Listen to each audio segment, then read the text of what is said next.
So Frank, you work at CNBC. Right. So, okay. Sometimes people might think that I'm a little biased, but I would like I'm to not hear. sure anymore. I'm reading the comments. Like for the first time I read comments and it was like, this is what you asked for, or they're like, you were a Dem. I'm like, what side do they think you on at this point? It's mixed signals out there. I'm on everybody's side. I'm on the people's side. I'm on the I side. think we're all on the side of no recession, though. I'm Nobody on the wants side. recession. I'm on the side of the Green Party. There it is. When I say Green Party, they're presidents. Yes, for sure. So, hey, Frank, you kind of listening to some of the conversation, right? Absolutely. You brought up the R word. I didn't want to bring it up, but based on the things we're saying, the tea leaves are kind of pointing toward that, no? I mean, it's definitely a kind of a tenuous situation. I mean, we all saw what happened on the markets today. I think the Dow dropped, 1,600 points. Huge drops for tech, huge drops for just about every part of the market. But I want to go back to what you guys were talking about the tariff formula. And I think that has a lot of people scratching their head. I would imagine some other countries scratching their head. The Trump administration did say that they're doing reciprocal tariff. Well, first off, that 10% across the board tariff and reciprocal tariffs. But they said they have their own formula. So some of it's based on what other countries charge us, and then some of it's based on what they say are non-tariff barriers like VAT taxes and stuff like that. Ian Bremmer, really smart guy when it comes to international things, president of Eurasia Group. I think he's the founder as well.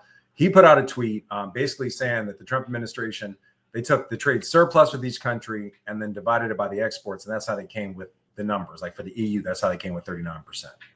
So, he was very critical of it.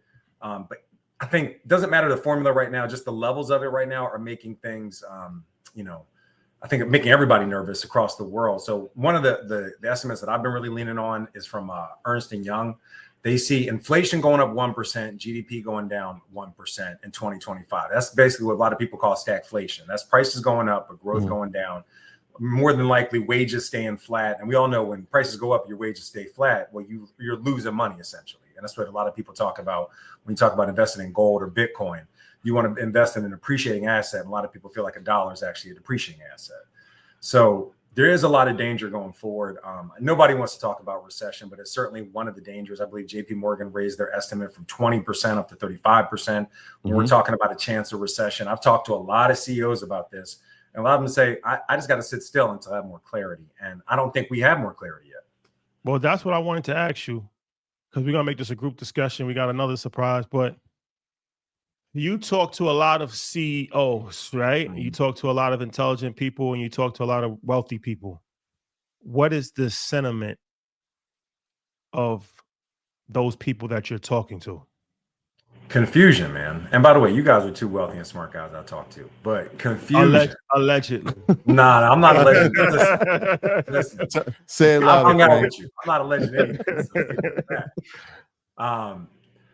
Just a lot of confusion. A lot of people aren't quite sure how this is all going to play out. Some of them are confused. Why are we putting tariffs on Canada? You know what I mean? Our neighbor to the north that we depend on. Why are we putting these tariffs on Mexico? When remember, President Trump during his first term, he's the one that negotiated the USMCA. So the reason why some of these goods are moving back and forth is because he signed on to a deal that incentivized companies to look at Canada, the United States, and Mexico as one block. It used to be NAFTA, now it's the USMCA, and to build in Mexico and to build in Canada. So that agreement incentivized a lot of them.